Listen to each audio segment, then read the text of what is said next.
It is now my absolute pleasure to invite Dr. Rubana Haq, President BGME and Chairperson Muhammadiyah Group, to deliver the keynote speech for tonight, The Need of Palliative Care to Ease Loss and Suffering. Thank you. Thank you, Nusrat, for giving me the opportunity to speak. Honorable Chief Guest, Honorable Special Guest, and of course, all the experts from Mass General, Simmons, Toronto here, and from all over the world. I can only say that, I don't have your knowledge. I don't have the expertise in making comment on the topic that you have all so brilliantly spoken on today. But yes, I do have experiences that I can share, which may also help policymakers, may also help all of you to think. I'm sure we've all gone through tragedies in life. I'm not saying I'm a champion of withstanding the blows that tragedies offer, but well, what doesn't kill you makes you stronger. And to paraphrase Nietzsche, and it is our duty to turn our tragedies into strength. So, because we have no control over it. And we are infantile egomaniacs who think that we have control over the next minute, and yet we don't. We control nothing. Let me just make a side comment on Boston. So Boston, to me, has been a city of joy and loss both. My daughter went to Simmons because somebody from Simmons is here. I'm sorry, her name's Dr. Barron. Yeah, she's from Simmons. My son and my daughter-in-law went to Bentley, and my son, the youngest, who I lost to osteosarcoma and eventually adriamycin-related cardiomyopathy, he was admitted in Boston Children's Hospital. So for 1.5 years, we went through what we did in Boston Children's. And I can only tell you that out of every tragedy, we gain knowledge.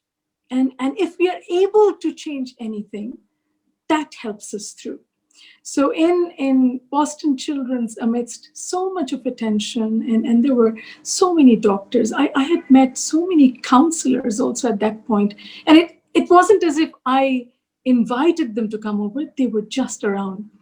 What we could do was, my son, my youngest son, when he left me, he was 6 years old, and his little heart, couldn't take the dose of adriamycin. And in Boston Children's, they didn't have the protocol for the right dose of adriamycin for kids so young, having osteosarcoma. So they obviously administered the adult dose, and his heart couldn't take it. I never had any resentment towards the hospital or the decision or the protocol, because I had signed. But I did make sure that I appealed to the authorities, and we changed the protocol. So that was my gift to the hospital. Now, everybody has a different protocol for a kid so young suffering from osteosarcoma. The other thing we changed was he was, we made sure that he had a very different prosthesis, so that he wouldn't be amputated, and that has stopped in that hospital. But all because the nurses and the doctors listened, all because the nurses and the doctors gave us that support. And for the 18 months that I was in Boston, and all by myself with my youngest daughter out there, we literally had no support from anyone. So when you wake up looking at the ceiling and battling cancer with chemo, and with a child who was just ready to be out there in the world playing, it's difficult. It's really difficult. So, I'll just start. And it was difficult for me to say yes to Nusrat, to today's talk, but I promised her that I would. But so I had to write everything down so that I don't trip and I don't pause. and I hope I won't bore you either. So I'm beginning my talk with a very quick reference to Abraham Lincoln and Mary Lincoln, who lost their child to typhoid. So Mary said, "So insignificant are the worldly virtues when so severely tried by God." And you know, a life becomes an airway bill in less than a nanosecond. In my life, instead of cargoes, I have received wooden coffins, which have shrunk in length and breadth. And I've often wondered that if without a soul, bodies of my loved ones had shrunk faster, while maybe their souls are still hanging over my space, while I remain oblivious to their presence, maybe. And I've often wondered whether there is truly a separating line between where we are standing right now and where they could have gone and they have gone. None of us know. All we know is that when they cross over, we, the survivors, battle with coping mechanisms, not knowing the best possible route ever. And you know, grief, suffering, losses, they cannot be charted or measured in degrees, at least not by regular human beings like us who just happen to be unfortunate enough to experience losses and tragedies. We can't even often trace why we have lost who we have. What have we done to deserve it? And how would it shape our lives going forward? And most importantly, how do we move on without having that particular person around us? And the most important question on how to cope with loss is the most critical one. Grief, very often, is the loss of our could have beens. The absence of tomorrow in the company of someone who has left us is what haunts us. There are people who resort to alternative realities in order to make sure that the presence of that person is not missed. And that's a super personal terrain, and there's no cap to that imagination. Till date, when I go to Boston, I walk into Prudential Center, which used to be my son's favorite. And you know, I pretend as if he's right there holding my hand. And my hands go up in the air, and I'm sure there are, you know, people who question my gait and who think that, you know, what is this woman doing? But you know what?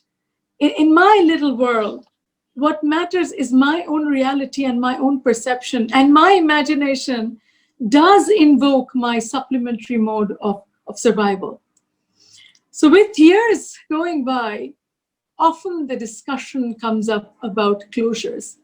Now, some are able to put a lid on their mourning. Some may never do. Closure, on the other hand, may be too final a word. While deciding to close our chapters of losses, we still cling on to memories, and the ties are never severed. So very often we spread layers over our memories and we protect them through repetition. So with time, memories become a part of our daily conversation.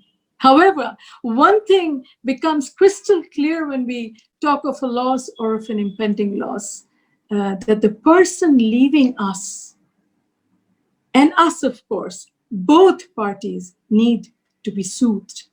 And this is where caring comes into question, and focus, and palliative caring, most of all. There are literally no shortcuts to helping a person through this transition during the crossover. With COVID, we haven't had any chances to prepare for even goodbyes. People just woke up to new dooms, and with no time, the journey for the unknown had begun. Corpses were bagged, given burials, unattended by families and friends. That has been the most tragic part. The need to say goodbye and to reconcile with the final journey is, again, very critical. I can only share from my own experience. Very often we don't have the opportunity to offer our loved ones the care that's crucial for their calm. Quite often, we or they are not given the time. I have seen a number of departures in my life. My father passed away when I was 33. He died when he was coming back from Newmarket with a gift from my daughter and had a heart attack. Died on the spot, didn't suffer, but we missed giving him the last hug, and we missed kissing him goodbye. I lost my son, of course, in 2002. And I can only tell you that the level of comfort that he was offered in Boston Children's Hospital was remarkable. Not only him, but us as well, me as well. So there was Make-A-Wish Foundation, which came around and asked him what was his last wish. They didn't, of course, say last, but they said, what do you wish for? And little one said, and his name was Sharaf, and he said, I want to go to NASA. And guess what? They made all the arrangements, but that trip never happened. So, you know what? What's more important is that the effort is made. And I really feel that along with the need for palliative care, also if we could start up a Make-A-Wish Foundation, even for our elderly people who are nearing their ends, that would also help. Honorable Private Sector Advisor, who's the chief guest here, is a very dynamic person and a person of vision. I appeal to him to make sure, and he's gone through personal losses also in his lifetime. I think it's important for us to breed more empathy at our end. I mean, I heard Professor Nizam asking that what's stopping palliative care from actually becoming effective in Bangladesh? Well, it's just lack of empathy. We just don't have enough empathy. We are so wrapped up within our own little bubbles that we don't have space to think about others. But it is time. It is time. So I can only say that with my husband, my experience with palliative care was more defined because the staff at Wellington Hospital in England was getting us used to accepting his final days. And I noticed that there was a change in staff and in the nurses' roster. A gentler nurse had taken over, and irrespective of our presence and Anissa's consciousness, was speaking to him daily. So he too got his best send-off while we watched the final sky, kissed by the sunset, leaving a mark of the most tragic orange in the horizon. But he left with dignity and in grace and with pride. And you know, I have another experience locally with my father-in-law who lived to be 97. That too was an acceptance of a process. He was a freedom fighter, a fit man who even at 80 looked like 60. He ate well, walked in the park till late 80s, taught his principles till his last conscious days, and we learned from him till his last breath. Today, I sit in his bedroom, which has now been converted to my home office, and I remember his final days being calm. We had developed a routine of taking him to Cantonment Medical Hospital, where he was flanked by all the doctors and nurses who would ease his suffering by taking turns to ease his final journey. And at home, we had young doctors and professionals visiting him, offering him the ease of transition. The offer of ease is an essential one.